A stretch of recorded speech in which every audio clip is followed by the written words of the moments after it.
India voice, आपकी सोच, आपकी आवाज।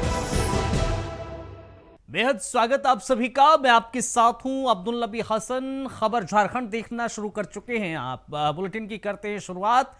दिल्ली के अपोलो हॉस्पिटल में भर्ती झारखंड के शिक्षा मंत्री रामदास सोरेन की सेहत की जानकारी लेने मुख्यमंत्री हेमंत सोरेन यहां पहुंच गए हैं। दरअसल कल घोड़ा बांधा स्थित अपने घर में बाथरूम जाते समय पैर फिसलने से गिरने पर शिक्षा मंत्री के सिर और हाथ में गंभीर चोट आई थी, जिन्हें पहले टाटा मोटर्स हॉस्पिटल में भर्ती कराया गया।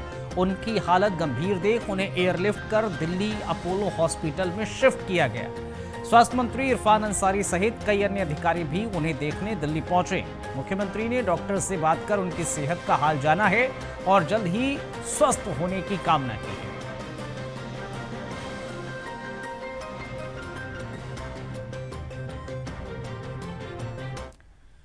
इधर सरायकेला जिले में नक्सलियों ने फिर पांव पसारना शुरू कर दिया है। यहां खरसावा थाना क्षेत्र में पिछले 3 महीने से माओवादी गतिविधियां बढ़ती जा रही हैं। ताजा मामला कुचाई थाना क्षेत्र के दलबंगा ओपी के पहाड़ी इलाके का है, जहां पर पुलिस ने भारी मात्रा में गोला बारूद बरामद किया है। इस छापेमारी में 4 कैन बम और 125 किलोग्राम अमोनियम नाइट्रेट पाउडर जब्त किया गया है। पुलिस ने बम निरोधक दस्ताने की मदद से सभी बमों को निष्क्रिय कर दिया, लेकिन सरायकेला में माओवादी चुनौतियां लगातार गंभीर होती जा रही हैं।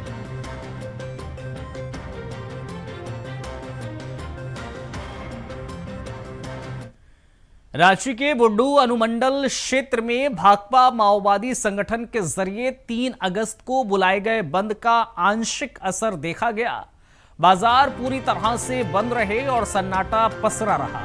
वहीं बैंकों ने भी सुरक्षा कारणों से अपनी शाखाएं बंद रखी। हालांकि रांची टाटा राष्ट्रीय राजमार्ग NH-33 पर आवागमन सामान्य बना रहा है, लेकिन बुंडू से रांची और टाटा की ओर से जाने वाली अधिकांश बस सेवाएं बंद रही।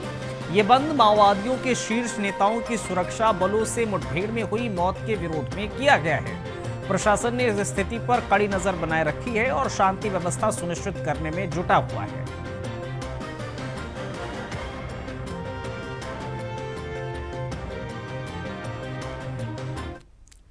इधर राजनगर के जुमाल पंचायत के अंतर्गत बड़ा कादल गांव में मुख्यमंत्री ग्राम सड़क सुदृढ़ीकरण योजना के तहत 8 किलोमीटर लंबी PCC सड़क निर्माण कार्य जारी है, जिसमें करीब 5 करोड़ 13 लाख की राशि खर्च हो रही है। लगभग 4 किलोमीटर सड़क बन चुकी है, लेकिन सड़क बनने के 1 महीने के भीतर ही उस पर दरारें दिखने लगी हैं। ग्रामीणों ने बताया है कि दरारों को छिपाने के लिए बालू डाली जा रही है, जिससे वो काफी नाराज हैं। उन्होंने उच्च पदाधिकारियों से सड़क निर्माण की गुणवत्ता की जांच कराने और दोषी पक्ष के खिलाफ सख्त कार्रवाई करने की मांग की है। इस संबंध में ग्रामीण मीडिया के माध्यम से जिला प्रशासन से भी हस्तक्षेप की अपील कर रहे हैं। रोड 15 दिन भी नहीं हुआ था और फटना चालू हो गया। जब हम लोग बोले कि रोड आपका फट रहा, ठीक से थोड़ा देखिए, तो शाम को बालू डाल के भाग गया। अभी तक वो पता ही नहीं, ठेकेदार का भी नहीं, मुंशी का भी नहीं, किसी कोई नहीं आया। सड़क निर्माण हो रहा है। हाँ, सड़क निर्माण हो रहा है। कहाँ से कहाँ तक? हम लोग का बड़ा कदल से बुढ़िया से तक। हम लोग चाहते हैं कि थोड़ा अच्छा बनने से ठीक रहेगा। लिख के दिए हैं रोड के बारे में, तो अभी तक तो वीडियो साहब नहीं पहुंचा है। कि मोटा मोटी हो गया आपका 20-25 दिन हो गया, 1 महीना लगभग। न्यूज के माध्यम से सभी दर्शकों को मैं जोहार करना चाहूंगा और इतना अपील करना चाहूंगा, कहना चाहूंगा कि आप सभी अपने गांव घर में ज्यादा से ज्यादा ध्यान देते रहे, क्योंकि आजकल जो बिचौलिया हम इसीलिए कहना चाहते हैं क्योंकि झारखंड के हर कोने कोने के, हर जगह के, हर गली मोहल्ले कोई भी गाँव हो, हर गाँव को टेंडर जो बिचौलिया लोग लेते हैं। बिचौलिया मतलब बाहरी लोग। जो बाहरी लोग को इससे मतलब नहीं है कि आपका गाँव का कैसा सुधार होगा, आपका गांव कैसा चलेगा कैसा नहीं चलेगा, उससे आप लोग का कुछ मतलब नहीं है बाहरियों का। क्योंकि वो तो अपना रोड बना के जो आपका योजना आता है उसको बना के चल जा रहे हैं। उनका ना तो यहाँ रहना है ना कुछ करना है। इसी कारण से उनका उतना मतलब नहीं है। वो कम दाम का सीमेंट, कम दाम का सामान यूज करके ये सब को काम कर रहे हैं। तो आज हम बात करेंगे हमारे इस बड़ा कादल गांव के बारे में, जिसका नाम बड़ा कादल है और इसका हाल भी सैकड़ों साल से हम लोग यहाँ पर ऐसे 600-700 साल से ग्रामीण लोग यहाँ पर रह रहे हैं। उसके बाद से आपके यहाँ जो वर्तमान विधायक हैं माननीय आपके ये चंपा सोरेन जी यहाँ से 5 बार से यहाँ पर विधायक जीते हैं, लेकिन बड़ा कादल के जो कादा वाला हालत है कभी सुधार कर नहीं पाए थे। लेकिन इस बार पता नहीं शायद बीजेपी में जाने के चलते न किस कारण से सुधार कर पाए हैं। तो यहाँ का इतना दुर्दशा खराब है कि आप देख सकते हैं बड़ा कादल और बोडिया साई का जो रास्ता बन रहा है, यहाँ हमारा बड़ा कादल गाँव में 25-30 जगह फटे हुए, बस 25-30 गिनने लायक है जो हम लोग गिन पाए हैं, नहीं तो ऐसे में आप गिनेंगे तो 30-35 जगह रास्ता फटा हुआ है। तो हम लोग ये हमारे जो वन बिहारी दा है ये पहले गए थे ठेकेदार को बोले, तो उनको बोलने के बाद कि दादा ऐसा ऐसा बात है, हमारा रोड इतना जगह फटा है, तो बाद में क्या काम किए कि सुबह ही बालू पूरा डलवा के बिछा दिए। बालू बिछा दिए तो एकदम जो फटा फटा जगह में बालू घुस गया, तो उसके बाद से तो फिर वो बोला दिख नहीं रहा था। उस चक्कर में कुछ कुछ जगह हम लोग पानी में धो धो कर साफ किए और आपको बुलाए, उस माध्यम से हम लोग दिखाना चाहते थे। तो हम अपील करना चाहेंगे कि गाँव घर में ऐसा ना हो। गाँव के लोग बहुत गरीब मजदूर लोग रहते हैं जो यहाँ से आना जाना करते हैं इस रूट से, बहुत लोग जिनको बहुत असुविधा झेलना पड़ेगी। ये रोड आप देख लिए कैसा है, ये कितना दिन टिकेगा आपका, ज्यादा दिन नहीं टिकेगा, तुरंत एकदम फट के खत्म हो जाए। सरायकेला जिले के राजनगर के कुड़मी भवन में रविवार को देश कर्म एकता संघ की विशेष बैठक संपन्न हुई है, जिसकी अध्यक्षता सुधांशु महतो ने की है। बैठक में संघ के सभी सदस्य उपस्थित रहे। सर्वसम्मति से निर्णय लिया गया है कि आने वाले 14 सितंबर 2025 को राजनगर ब्लॉक मैदान में देश कर्म महोत्सव धूमधाम से मनाया जाएगा। इस आयोजन की तैयारी के लिए रूपरेखा तैयार कर ली गई है। मौके पर घनश्याम महतो, सुभाष महतो, रवि महतो, उदित महतो, दिनेश महतो, नरेंद्र महतो और गुरुचरण महतो के साथ बैद्यनाथ महतो, सोनेलाल महतो सहित कुड़मी एकता संघ के सभी सदस्य मौजूद रहे।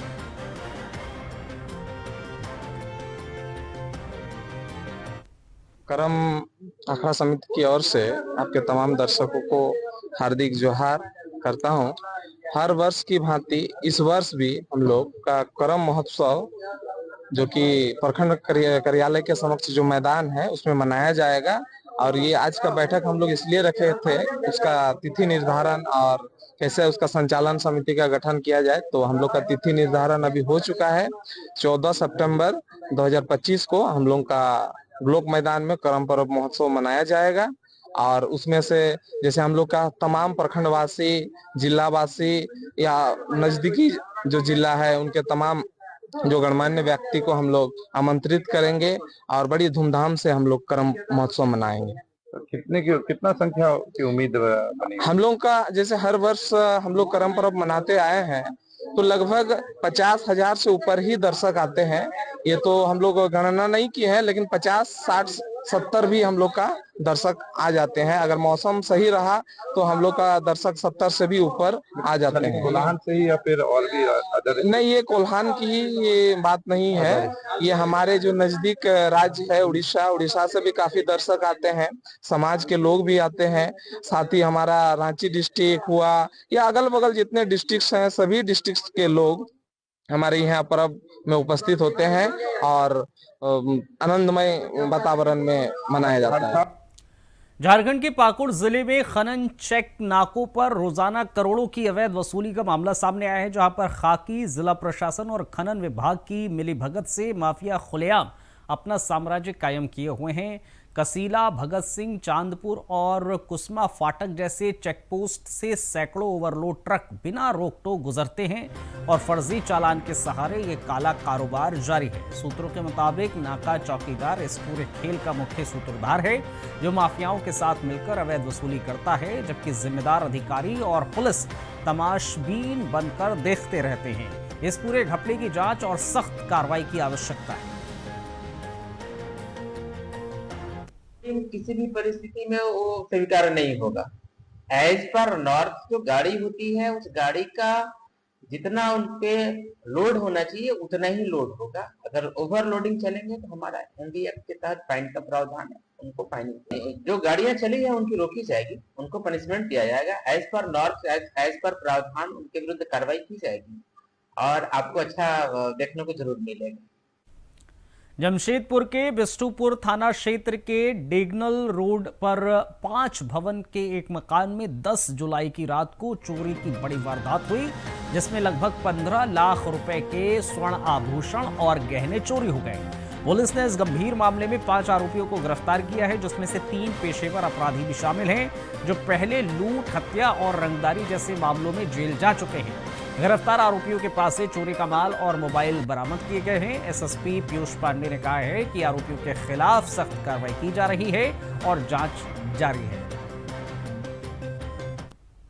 को मध्य रात्रि में एक रिपोर्ट मिली थी कि अज्ञात चोरों द्वारा बिष्टुपुर थाने में जो बैगनोल रोड स्थित पंच भवन है, वहाँ पर एक रेजिडेंशियल घर में घुसकर चोरी की गई।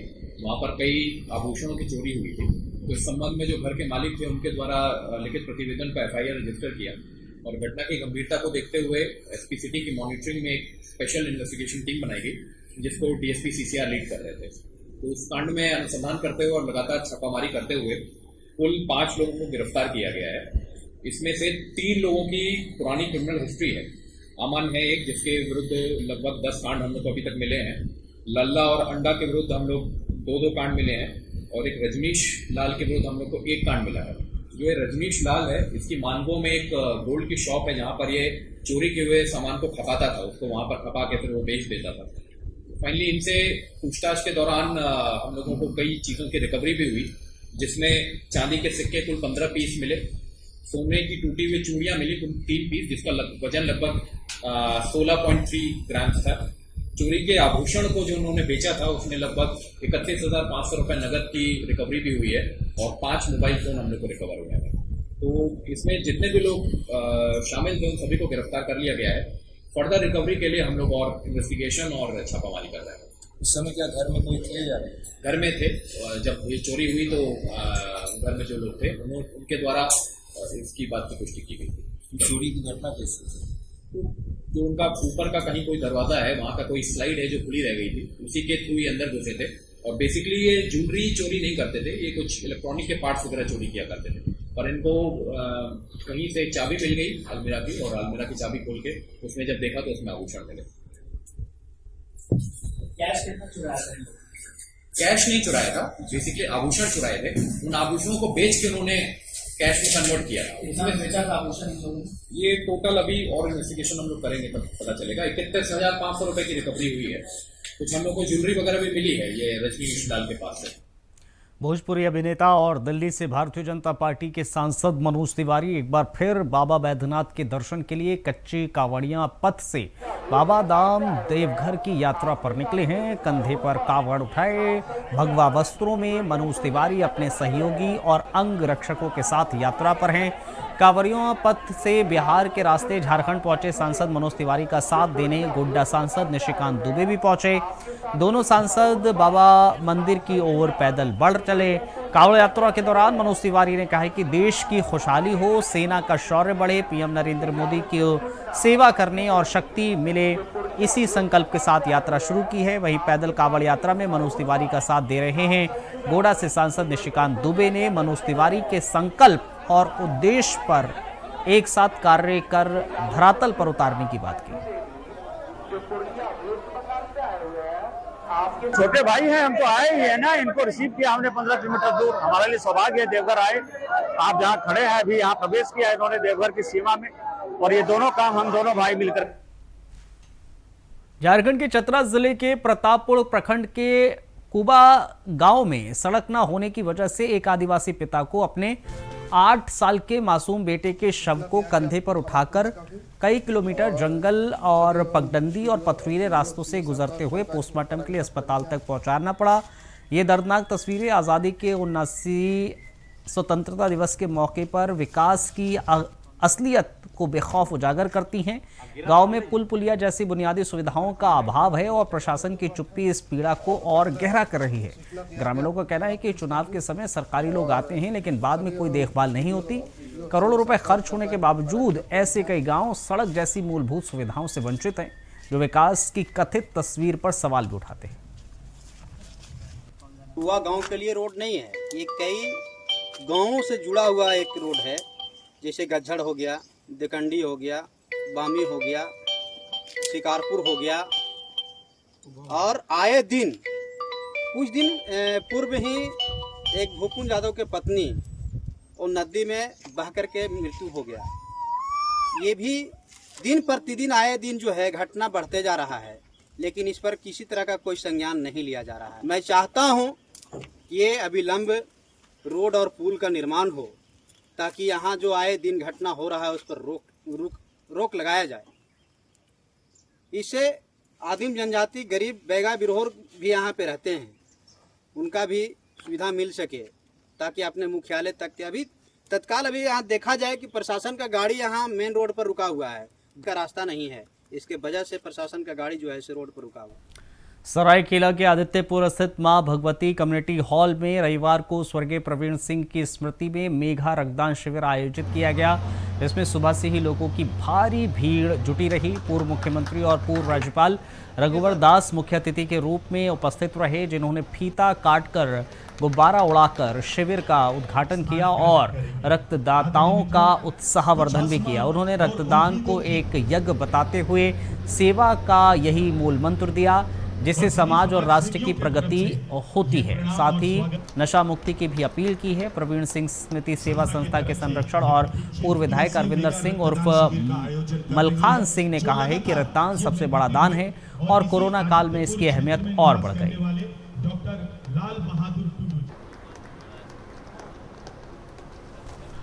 प्राचीन काल से सेवा हमारी संस्कार में, और इसीलिए हम देखते हैं हर सेक्टर में प्राचीन काल से समाज के विभिन्न तत्वों के लोगों के द्वारा कुछ न कुछ सामाजिक गतिविधियां करते हुए हम सेवा के कार्य करते हैं। और स्वर्गीय प्रवीण सिंह की याद में जो महारक्तदान का आयोजन हो रहा है, निश्चित रूप से वैसे इन दुखियों गरीबों के जहाँ रक्त मिलने में काफी कठिनाई होती है, इस महारक्तदान से उन गरीब तबकों को जिसे रक्त मिलने में कठिनाई होती है उनको सुलभ होगा, और इसीलिए इसे महादान या महायज्ञ हम कह सकते हैं। इस रक्तदान में भाग ले रहे सभी रक्तदाताओं को भी मेरी शुभकामनाएं। जो डॉक्टर, नर्सेस जो सेवा के क्षेत्र में जो आज समाज ने उनसे सम्मान किया, उनको भी मेरी बधाई। इसी तरह निरंतर हम सेवा करते रहे। रांची के जगन्नाथपुर थाना क्षेत्र में एक दिल दहला देने वाली घटना सामने आई है, जहां पर जगन्नाथपुर के लटमा स्थित एक फ्लैट से महिला और 2 बच्चों का शव बरामद किया गया। तीनों ने सामूहिक आत्महत्या की है। मामले की जानकारी मिलने के बाद पुलिस मौके पर पहुंची, जांच शुरू की। मृतकों में 34 साल की संयुक्ता सिंह और उसके 2 बच्चे आरव और आराध्या शामिल हैं। संयुक्ता सिंह पेशे से योगा टीचर रह चुकी है और एक धार्मिक गुरु को काफी लगाव रखती थी। आत्महत्या का कारण आर्थिक तंगी और शादी के बाद घरेलू कलह बताई जा रही है। ये ऊपर चला रहा है, बच्चा सब गेट से घुसा है। इसके बाद पत्नी के नाम से जो मरी है उसी के नाम से केस कोर्ट में चलता था। शायद कोर्ट का आदेश था कि आप पति पत्नी एक साथ नहीं रह सकते हैं, इसलिए वो उसमें नहीं रह सकते। कब से बच्चे के लिए वो एकदम जब भी आता था तो कुछ नीचे ले आके फल उल देता था, वो घर में नहीं जाता था। उसके कब फोन करता था कि देखो ना गेट पर बेटा हम अति रख दिए हैं। गेट को जब उसका तोड़ा है तब बदबू एकाएक बाहर निकला, तब हम लोग जाने दिए हुआ। जानकारी हम लोग को कल शाम में मिली। जब पुलिस थानेदार जगन्नाथपुर थाना पहुंचा वहाँ, तब फिर वहाँ गेट खोला गया तो गेट तो नहीं खुल रहा था। तब फिर गेट को तोड़ा गया है, तब मालूम हुआ कि तो लोग मैंने तीनों हैंगिंग में। पति का डेथ था कोर्ट में, तो पति आई मतलब आया था तो यहाँ वो बहुत खटखटाया, कुछ फल फलेरी लेकर के आया था बच्चा लोग। वो बहुत मतलब कोशिश किया, नहीं खुला। तब वो जा करके जगन्नाथपुर थाना को फ़ोन किया। वहाँ से पुलिस टीम आई, 3-4 गाड़ी आई, वहाँ DSP TSP सब आए थे। तब जा कर के तोड़ा गया तो देखता है कि तीनों आदमी एक दिन क्या हुआ है। बोकारो जिला कांग्रेस कमेटी ने बोकारो परिसदन में एक प्रेस कॉन्फ्रेंस का आयोजन किया। प्रेस कॉन्फ्रेंस की अध्यक्षता विभाग के अध्यक्ष महेश्वर मंडल ने की। महेश्वर मंडल ने बताया कि आने वाले दिनों में रांची और राजभवन के समक्ष एक महाधरना और घेराव कार्यक्रम निर्धारित किया जाएगा। इसका आयोजन ओबीसी समाज के आरक्षण अधिकारों की रक्षा और विस्तार के लिए किया जा रहा है। उन्होंने बताया कि वर्तमान में ओबीसी को 14% आरक्षण दिया जा रहा है, जिसे बढ़ाकर 27% करने की मांग होगी। मंडल ने कहा है कि ये सरकार की पिछड़ा विरोधी मानसिकता को दर्शाता है। कांग्रेस इस मुद्दे को लेकर पूरी तरीके से प्रतिबद्ध है और न्याय की लड़ाई लड़ेगी।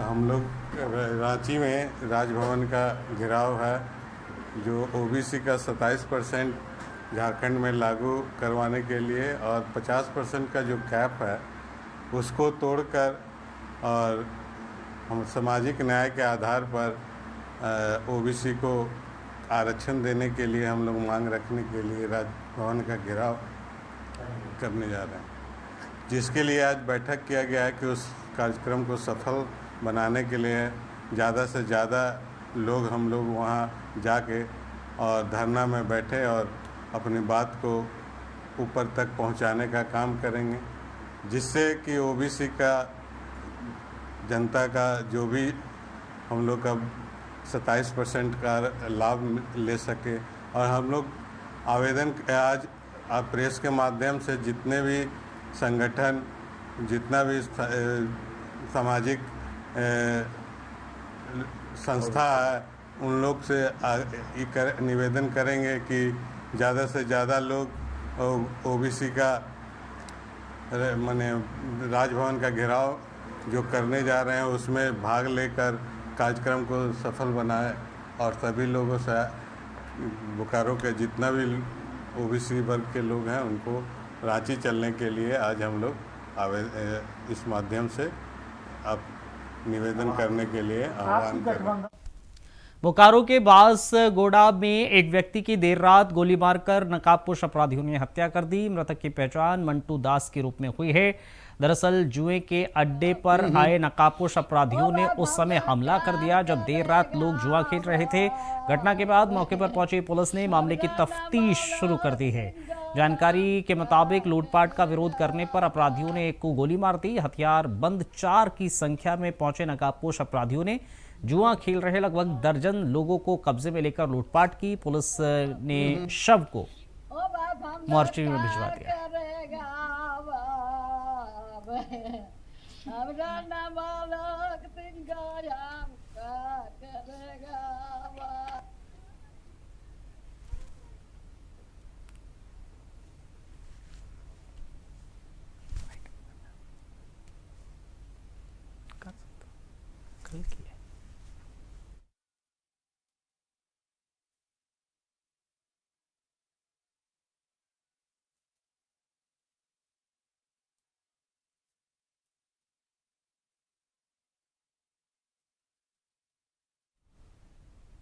चलिए इस बुलेटिन में फिलहाल इतना ही। इजाजत दीजिए, नमस्कार।